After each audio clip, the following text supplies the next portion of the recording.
Jesucristo está llamando a los pecadores al arrepentimiento.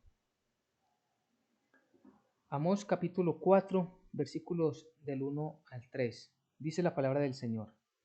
Oíd esta palabra, vacas de Basán, que estáis en el monte de Samaria, que oprimís a los pobres y quebrantáis a los menesterosos, que decís a vuestros señores, traed y beberemos. El Señor Dios de los ejércitos juró por su santidad. He aquí vienen sobre vosotros días en que os llevarán con ganchos, y a vuestros descendientes con anzuelos de pescador. Y saldréis por las brechas una tras otra, y seréis echadas del palacio, dice el Señor Dios Todopoderoso.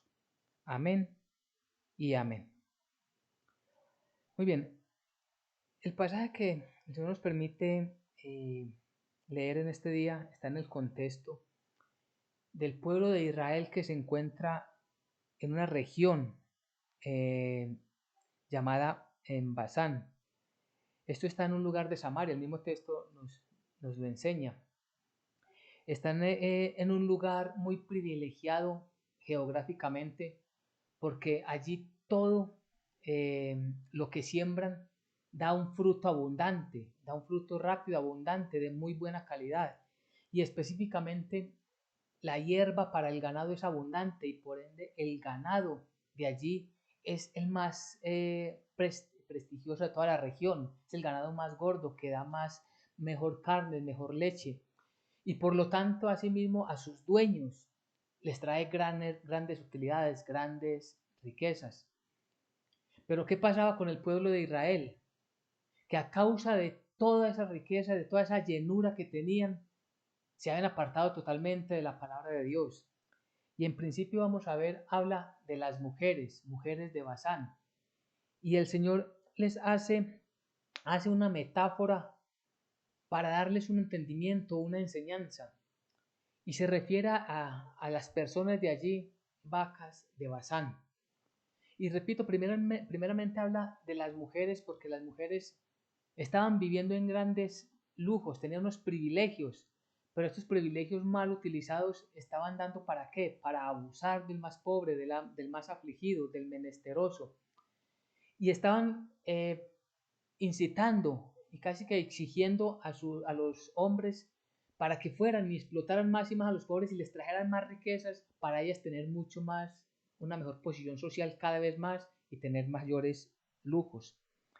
Entonces, lo primero que dice el Señor a través del profeta Amós, en el versículo 1 de este capítulo 4 que empezamos el día de hoy, dice: Oíd esta palabra, vacas de Basán, que estáis en el monte de Samaria. Oíd esta palabra. Cuando escuchamos oír esta palabra, es un imperativo, es un llamado del cual nadie puede resistirse, es para obedecer inmediatamente prestar atención a lo que el profeta va a decir en el nombre del Señor. Sabemos que los profetas realmente ninguno fue bien recibido, todos fueron perseguidos, todos fueron atacados, algunos fueron asesinados, otros los expulsaban. ¿Y todo esto a causa de qué? De que es generalmente dado en todas las personas rechazar el mensaje, la palabra de Dios, sobre todo aquel mensaje que está llamando al arrepentimiento, y a eso se refiere la totalidad de los profetas, que el Señor llama al arrepentimiento. De ahí viene el título del día de hoy: Jesucristo está llamando a los pecadores al arrepentimiento. Entonces está diciendo oíd, es para que presten atención, para que cuando escuchen con entendimiento. Es decir, no simplemente escuchar a alguien que pasó diciendo algo y sí, yo algo escuché que dijeron, no, presten atención porque el que va a hablar es el profeta en el nombre del Señor. Lo que está diciendo es, esto es palabra del Señor.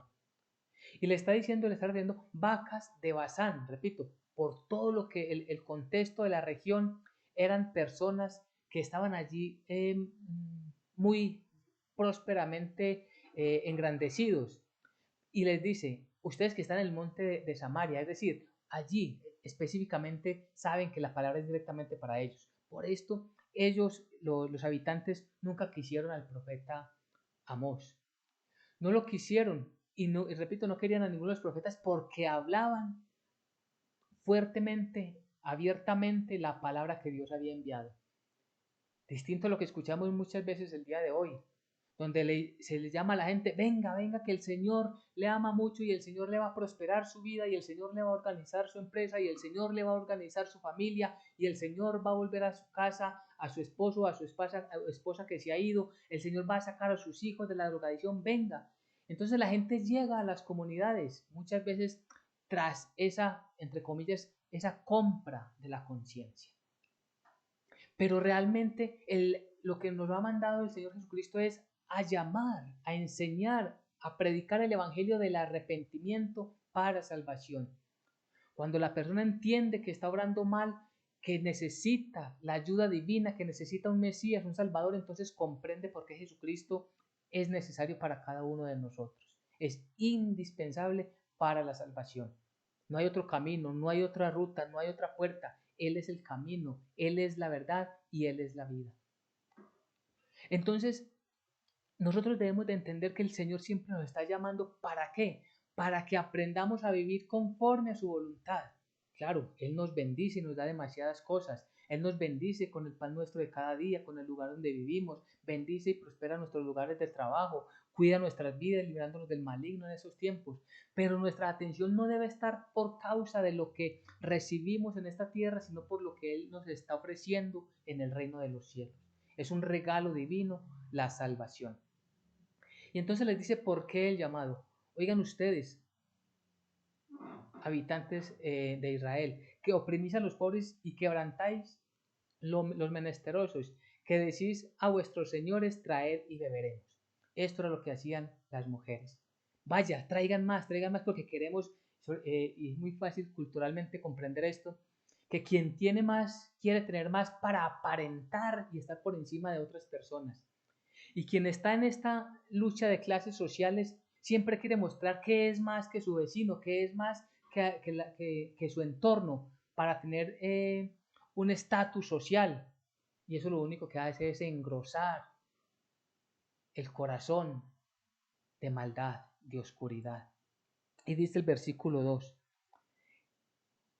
el Señor Dios Todopoderoso, el Señor Dios Todopoderoso juró por su santidad.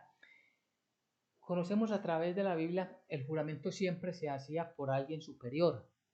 Entonces los israelitas juraban en el nombre de su Dios, el Dios Todopoderoso. Pero sabemos a través de la Biblia que el Señor, no teniendo por quién jurar, porque Él no tiene a alguien más alto que Él, dice que juró por sí mismo. Pues este pasaje nos dice que juró por su santidad. Al entender esto, lo que significa que juró por su santidad, significa la solemnidad de la declaración. Es decir, ¿quién lo está diciendo y qué es lo que está diciendo? Y esto da a entender que plenamente se va a cumplir lo que ha dicho. Cuando dice que juró por sus santidades, como Él es santo, Dios no puede mentir. Dios cumple todas las promesas y todo lo que ha decretado, así se hará conforme a su voluntad. Entonces lo que está diciendo es, miren, lo que está diciendo el Señor, y lo juró por sí mismo, por su santidad, por sus atributos santos y justos que hay en Él y que solamente Él tiene, esto es lo que va a suceder. ¿Y qué es lo que va a suceder? Un castigo, un juicio. Viene sobre vosotros días en que os llevarán con ganchos y a vuestros descendientes con anzuelos de pescador. Es decir, nos está hablando de qué? De un juicio. Porque Dios, como Él es santo, por eso está hablando de santidad, Él no puede dejar sin castigo ningún pecado. Todo pecado es castigado. Todo pecado va a ser castigado. Todo pecado ha sido castigado, dependiendo en el momento histórico en que nos encontremos. Por ejemplo, nosotros, los creyentes, nuestros pecados ya han sido castigados. Y podemos decir, bueno, ¿y cómo fue que Dios me castigó? Esa es la esencia del Evangelio, que por causa del amor de Dios manifestado en Cristo Jesús, nosotros no recibimos el castigo, sino que Cristo Jesús recibió el castigo por nosotros. Él tomó la posición que era para nosotros y haciéndose allí, llevando en su cuerpo nuestros pecados, recibió la copa de la ira de Dios. Pero quienes no están en Cristo Jesús van a pagar por sus pecados el día del juicio final. Y en el pueblo de Israel históricamente ellos pagaban allí sus transgresiones, y lo vamos a ver a través del castigo que el Señor les mandaba, que lo hacía de muchas maneras. Incluso ese castigo lo hacía también como reprensión, de tal manera que el pueblo cayera en cuenta de su error y volviera delante de su Señor. Pues les está diciendo que esto, lo que ellos están obrando mal, lo que ellos están haciendo mal, que se han engordado en sus riquezas, en su vanagloria, en su egocentrismo, todo eso va a ser castigado. Y que no solamente eso trae consecuencias para ellos, sino para sus descendientes. Sabemos, hemos entendido que todo pecado tiene consecuencias, y todo pecado no solamente nos afecta a nosotros, sino que afecta a nuestro entorno. Es algo que no se nos puede olvidar. Si yo peco, yo estoy afectando con ese pecado a mi esposa, a mis hijas, todo mi entorno, y principalmente estoy dañando la comunión con nuestro Dios. El no creyente se está apartando más y más del Dios todopoderoso, del Dios único y verdadero. Entonces lo que vemos es un castigo. Y es que pensemos en algo. Si el Señor es justo, si el Señor es todopoderoso y santo, santo, santo, Él no acepta el pecado. Como algunos piensan equivocadamente, como Dios, uno de los atributos de Dios también es que Dios es amor. Entonces, como Dios es amor, Él simplemente va a pasar el pecado por alto y a todos nos va a llevar al reino de los cielos. No. Ninguno de los atributos de Dios están en contra, se contradicen entre sí, sino que todos hacen parte de ese Dios único y verdadero. Por lo tanto, Él permite que muchas cosas sucedan. ¿Para qué? Para que las personas vengan delante de Él, para que el mismo castigo o la misma situación contraria que sucede en una persona, en una familia, en una nación, sirva de escarmiento para que todos podamos volver delante de nuestro Señor. Pero aún ni así esto ha sucedido. Y el Señor les había dicho, si nos volvemos ahí en Amós capítulo 3, versículo 6, vamos a encontrar todo lo que el Señor les estaba diciendo. Se tocará la trompeta en la ciudad y no se alborotará el pueblo. ¿Habrá algún mal en la ciudad el cual Dios no haya hecho? ¿Y por qué? Porque lo vamos a ver en el pasaje que sigue, y es que el pueblo muchas veces fue castigado. Dios muchas veces le llamó la atención al pueblo a través del castigo. Nosotros entendemos por el contexto bíblico que Dios al que ama lo reprende. Como el padre ama a su hijo para que no se descarríe cuando está en mal comportamiento, lo reprende, lo castiga. Mucho más el Dios Todopoderoso, que es santo y nos ama a nosotros, para que no nos perdamos, entonces nos reprende. Esto lo entendemos hoy en el contexto cristiano. Sabemos que Dios, por misericordia, cuando estamos desviando nuestros pasos, nos llama la atención. Y tenemos que estar atentos. ¿Para qué? Para siempre estar buscando la presencia del Señor y estarle preguntando: Señor, ilumíname, ¿en qué he pecado? ¿Qué es lo que estoy fallando? Tú lo ves todo, Señor, pero mi mente y mi corazón están entenebrecidos y no alcanzo a ver mi propio pecado. Porque fácilmente vemos el pecado del frente, de la persona de nuestro vecino, de quien está al frente de nosotros. Pero qué difícil es ver nuestro propio pecado, y sobre esto debemos orarle y pedirle mucho al Señor.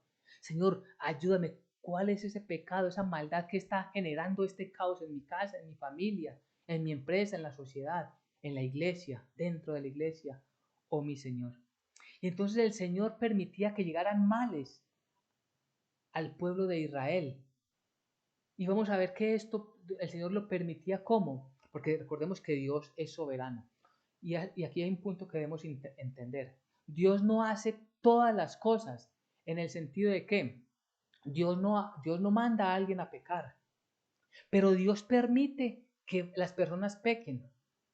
Dios no manda a alguien para que asesine a otra persona, pero Dios, que tiene el control de todo, lo permite.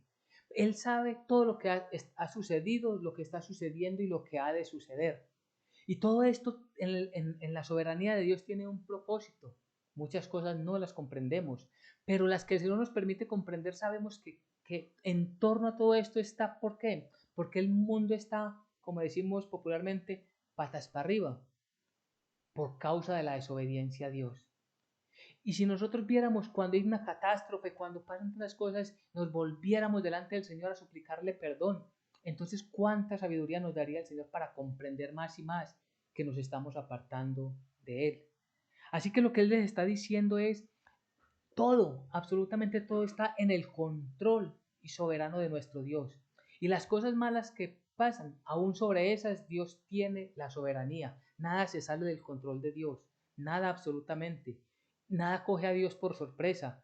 Nada va a cambiar Dios en su soberanía, en su dominio, porque llegó un gobernante u otro, porque llegó un político u otro, porque ahí se levantó una fuerza populista u otra. No, Dios sabe lo que está sucediendo y permite todas aquellas cosas. Y lo que nos corresponde a nosotros es, a causa de toda la maldad que está sucediendo, correr más y más rápido a buscar la presencia de nuestro Dios. El versículo 3, volviendo al capítulo 4 de Amós, versículo 3 dice, y saldréis por la brecha una tras otra y seréis echadas del palacio, dice el Señor Dios Todopoderoso. Esta es la forma en que aquellas mujeres iban a salir, que se creían ostentosas con sus lujos, con sus peinados ostentosos, con sus hermosos vestidos, con sus apariencias y todo. Ahora serían porque las mansiones que tenían, los lugares donde habitaban serían desquebrajados y por pequeños pasadizos ranuras o rotos que quedan en la pared, por ahí salían ellas esclavizadas, y no solo a ellas, sino su descendencia. Y por eso, repito, inicialmente habla en una metáfora acerca de las mujeres, pero es para todas las personas que estaban habitando allí.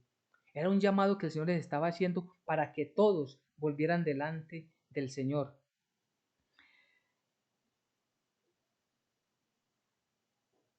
Todo esto lo estaba anunciando el Señor.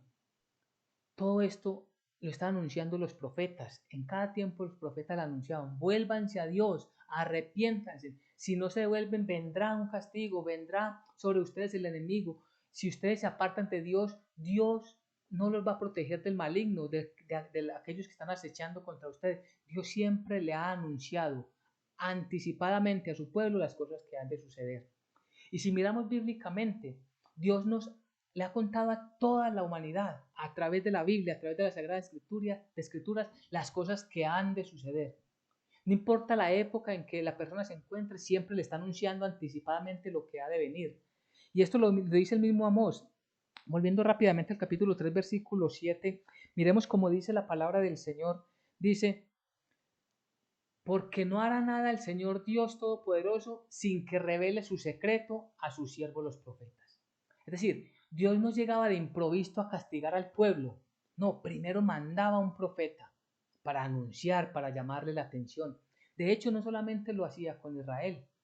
Recordemos cuando mandó a Jonás a la ciudad de Nínive, una ciudad no israelita, un pueblo no israelita, los asirios, pueblo malvado, un pueblo malo. Y manda al profeta Jonás, conocemos toda la historia como al principio Jonás se niega a ir allí precisamente por causa de que Jonás sabía que Dios era un Dios misericordioso y que si el pueblo se arrepentía Dios les iba a perdonar, y fue efectivamente lo que sucedió en aquel momento. Dios les anunció y Jonás en un recorrido de 3 días por toda la ciudad anunció que si no se arrepentían en 40 días el Señor destruiría la ciudad y todos sus habitantes. ¿Qué hizo el pueblo? Se arrepintió. Pero lo que queremos hacer énfasis es que Dios siempre ha anunciado lo que ha de venir. Y lo que nos anuncia a nosotros los creyentes y a toda la humanidad, repito, es que nos debemos arrepentir de todos nuestros pecados porque vendrá un día de juicio. Quien no se haya arrepentido pasará por el día el día del Señor. Un día terrible, un día duro, un día lleno de lamento, de dolor, de tristeza. Así que ese llamado nosotros lo tenemos que ver y visualizar bíblicamente las cosas que han de suceder. Pues Dios ya le había anunciado a través del profeta las cosas que habrían de venir. ¿Y el que hacía el pueblo? Rechazar al profeta. Al rechazar al profeta, rechazaban la palabra de Dios. Quien hoy rechaza la enseñanza bíblica, hoy rechaza al mismo Dios Todopoderoso. Y muchos engañados creen que están bien delante de Dios, porque están inscritos en una religión o están en una tradición, pero están totalmente lejos y apartados de la voluntad del Señor.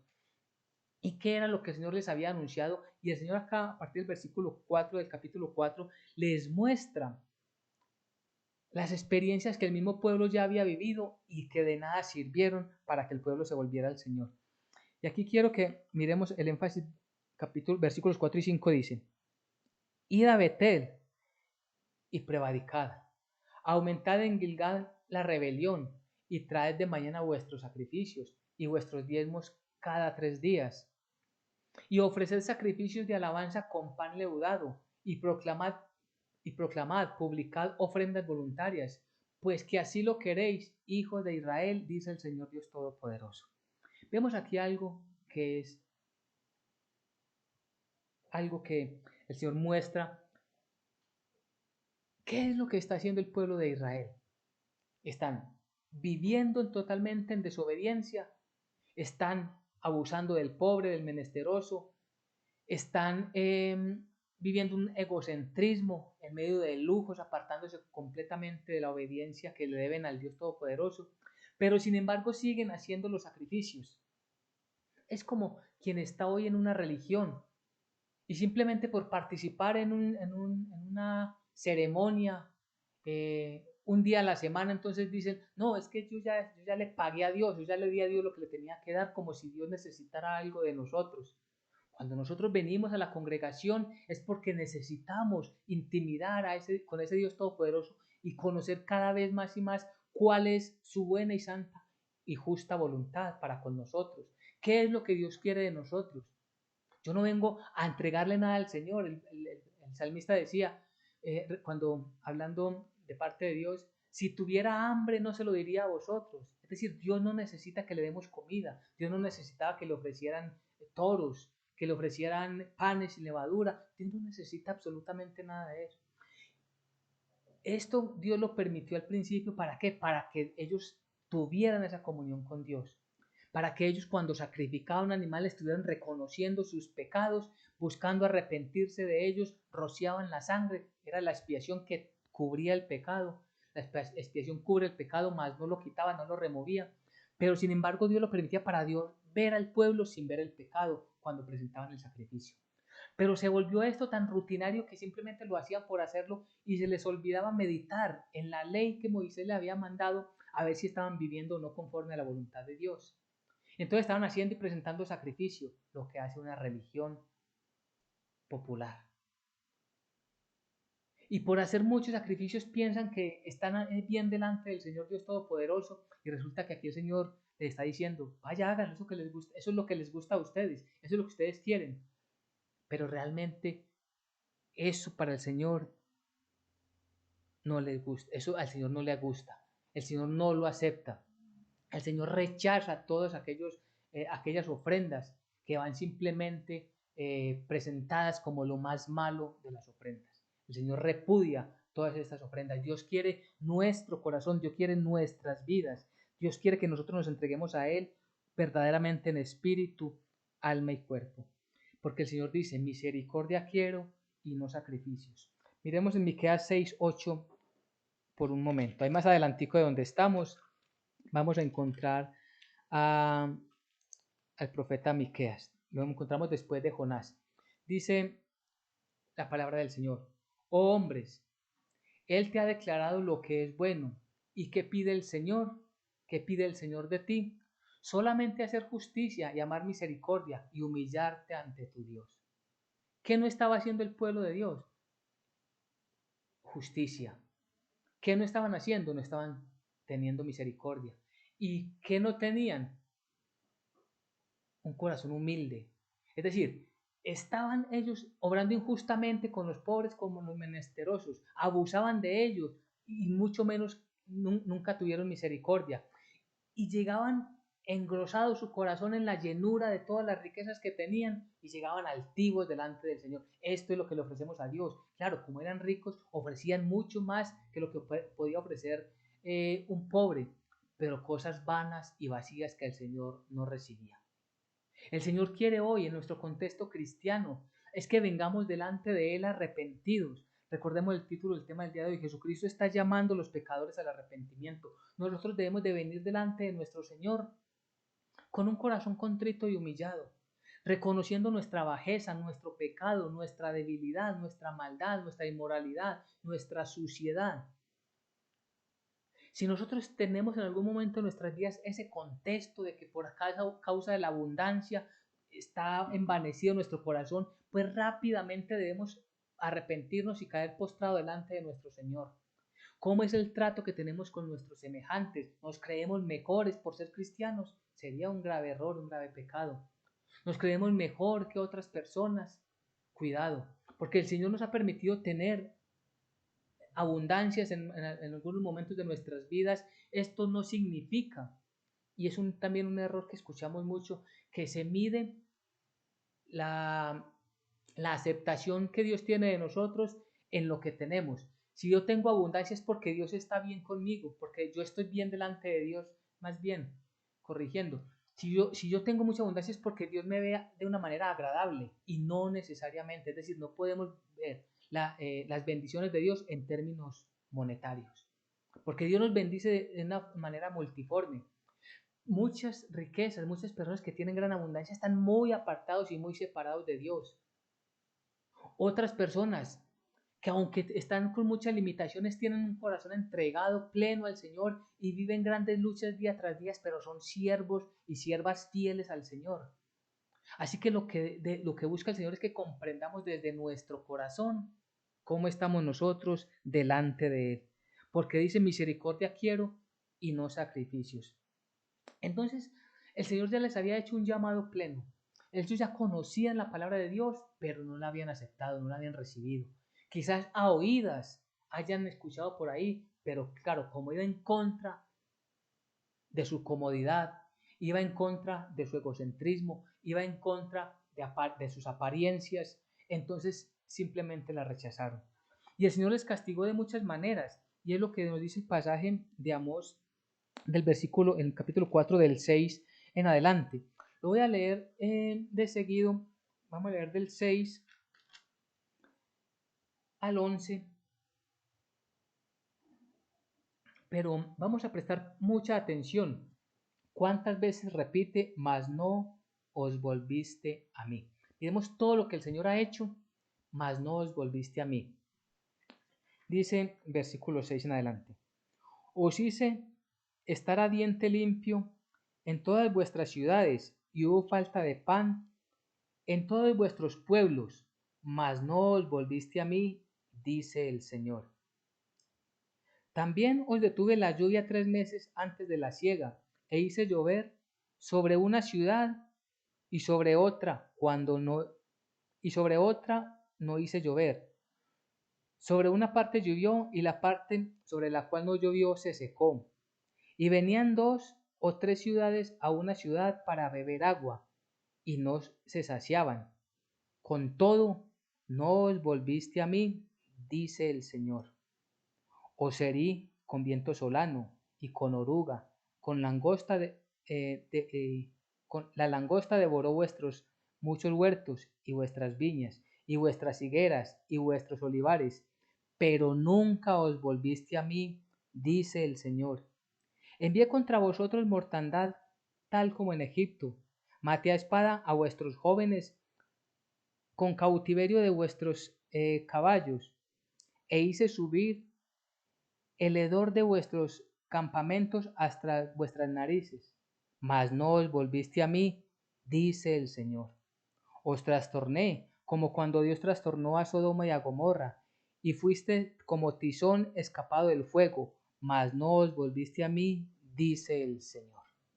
Entonces vemos que casi que en cada versículo dice, después de lo que el Señor permitió, de la tragedia que el Señor les pudo haber mandado, que el Señor les pudo haber permitido que enfrentaran, era un llamado de atención para Israel. mas Israel no se volvió al Señor.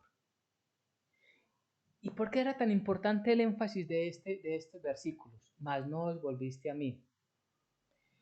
Muchas veces buscando siempre enseñar, predicar el Evangelio de nuestro Señor Jesucristo, escuchamos frases de personas que dicen, bueno, pero ¿cómo sé yo que eso viene del Señor? O yo quisiera que algo extraordinario pasara para yo creerle a lo que usted me está diciendo. Bíblicamente conocemos la historia del hombre rico y Lázaro. Cómo el hombre rico, estando en sufrimientos en el Hades, en una reunión pasada hablamos acerca del Hades, estando en sufrimientos en el Hades, llama a Abraham y le dice, envía a Lázaro. Quizás cuando a mis hermanos, quizás cuando ellos vean a un muerto que ha vuelto a la vida, quizás le escuchen. Dijo, ni aún así lo escucharán. Ahí tienen a Moisés y a los profetas, es decir, ahí tienen la palabra de Dios. Ustedes deben, cada persona lo que debe hacer es leer y escuchar, entender la palabra de Dios. A eso se refiere este texto. Y ellos entonces, Israel no se volvió al Señor y por eso sufrieron tantas y tan duras calamidades. Ellos sufrieron bastante, desastres naturales, enfermedades por plagas, espadas del enemigo. ¿Pero qué? Ni aún así se volvieron al Señor. Entonces viene el momento más importante para toda la historia de la humanidad. Y es el mismo Dios entre nosotros. El Verbo se hizo carne. El Hijo de Dios tomó cuerpo de hombre. Y Él siendo hombre, vive entre todos nosotros, vive entre la humanidad, dando testimonio de que Él y solo Él era cumplidor de la ley. Y que solamente Él estaba honrando al Dios Todopoderoso. Por lo tanto, el resto de la humanidad, como está escrito, por causa de que todos somos pecadores, estamos destituidos de la gloria de Dios. Pero Él viene como ofrenda. ¿Para qué? Para que ¿cuál es el primer mensaje que Él enseña públicamente? Es el mismo mensaje que venía predicando Juan Bautista. Y es el mismo mensaje de los profetas. Arrepentíos, porque el reino de los cielos se ha acercado. Ya el Señor, que le demostró de muchas maneras que la naturaleza caída del ser humano está endurecida, su corazón de todos nosotros está endurecido como una roca, pues Él viene para ofrecernos una salvación que es por gracia. El pacto anterior, el pacto antiguo era, si el pueblo hacía esto, Dios les daba esto. El pueblo incumplió y entonces viene Jesucristo. Y ya que el pueblo y ningún ser humano podría salvarse por sí mismo, entonces viene ese llamado al arrepentimiento. Y ese arrepentimiento es que reconozcamos primero que estamos en una naturaleza caída. Y que por causa de esa naturaleza caída necesitamos un Salvador. Y que ese Salvador solamente puede ser uno que no haya pecado. Y solamente hay uno que no ha pecado y en él jamás habrá pecado, Cristo Jesús. Así que Él es la ofrenda aceptable delante del Señor. Y Él fue el mismo Dios en la persona de Jesucristo, vino a llamar a los pecadores. En Mateo 9, versículo del 9 al 13, miremos cómo dice la palabra del Señor. Mateo 9.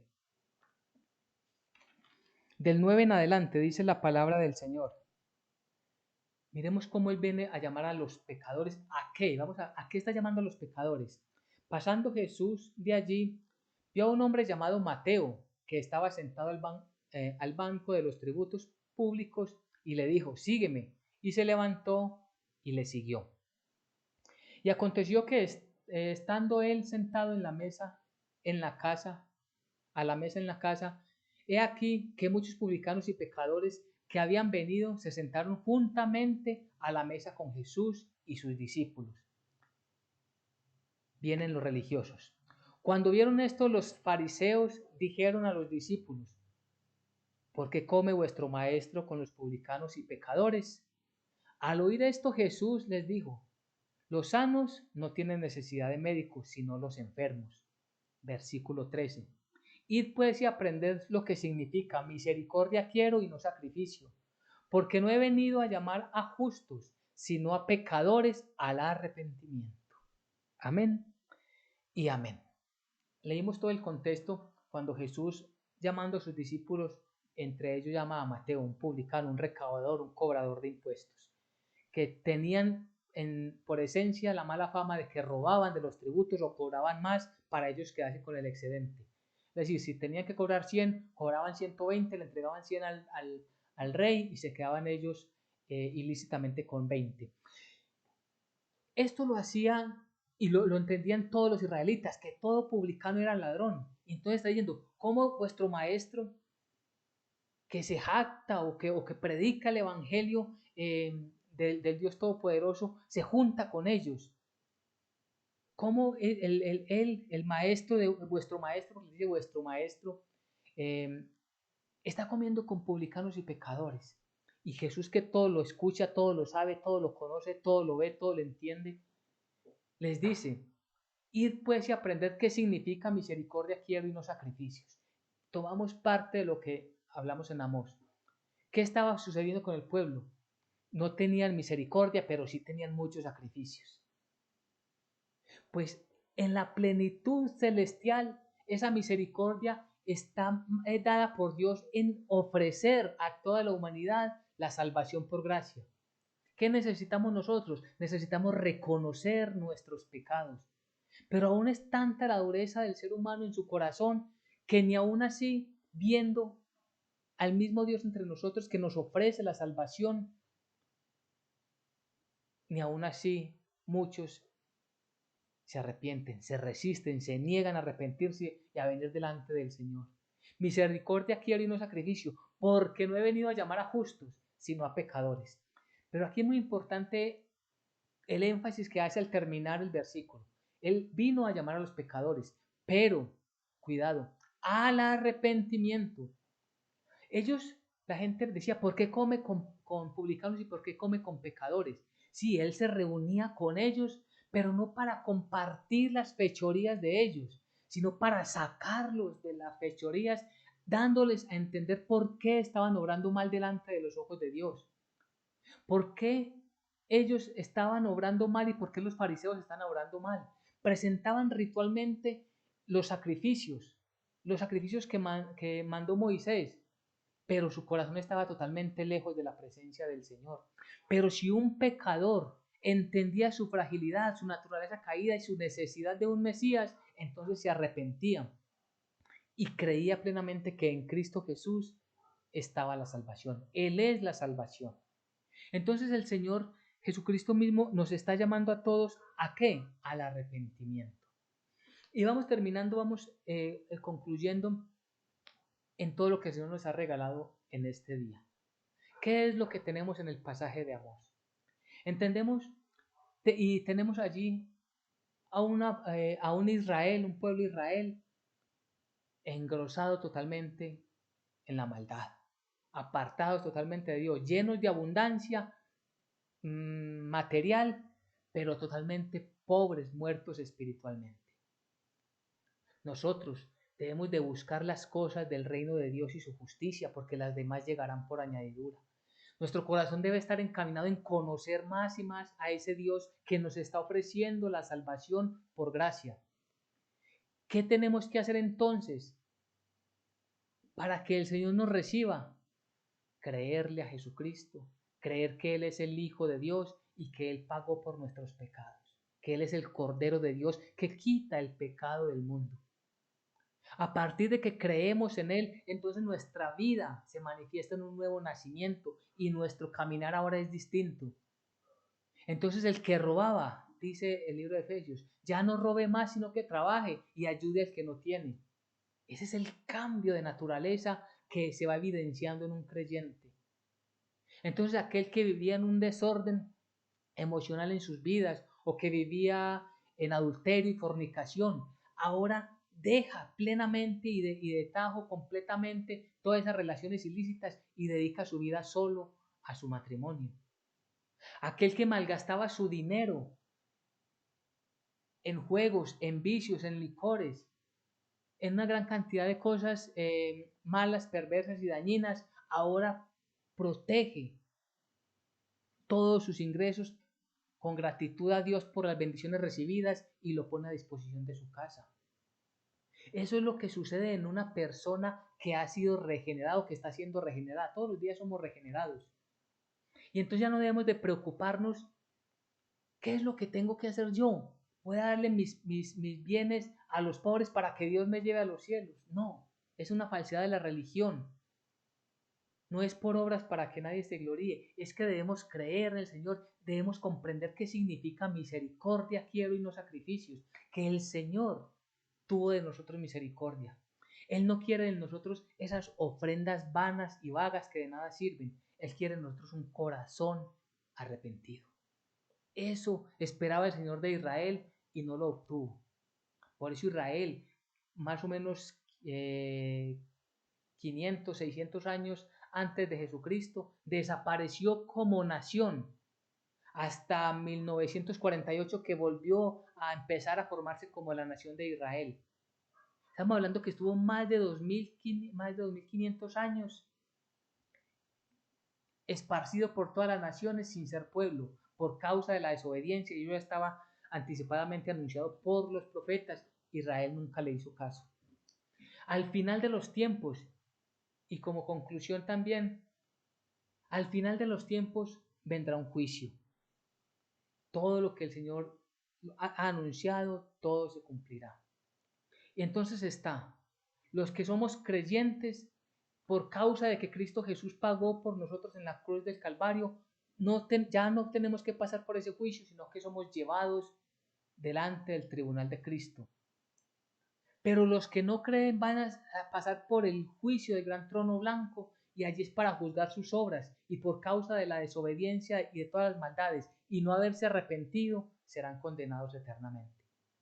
Esa es la gran diferencia. Todo esto va a suceder. Así como el Señor llamó la atención muchas veces y el pueblo no escuchó, tristemente, el Señor a través de muchos predicadores por toda la tierra está anunciando esta salvación por gracia que muchos niegan, que muchos rechazan y van a permanecer rechazando el Evangelio allí en su egocentrismo, en su grosura de corazón endurecido, y al final van a recibir el castigo. Nada de los que sucedan en estos tiempos va a cambiar su manera de pensar. Si muchas personas tristemente, aunque reciben tragedias, aunque reciben dolores, aunque reciben enfermedades, no se paran un segundo a recapacitar si por causa de esto deben de buscar a Dios, si es un llamado de parte del Señor a que se presenten arrepentidos delante de Él, sino que simplemente siguen envanecidos como sucedió con Israel. Pero nosotros los creyentes debemos de aceptar este evangelio que es la salvación por gracia y enseñar a otros. Ahora, si la otra persona, si la otra familia la acepta o no, no nos corresponde a nosotros juzgarlo. A nosotros nos corresponde anunciar el evangelio de la salvación por gracia y anunciarle a todas las familias de la tierra que Jesucristo está llamando a los pecadores al arrepentimiento. Jesucristo está llamando a los pecadores al arrepentimiento. Amén y amén.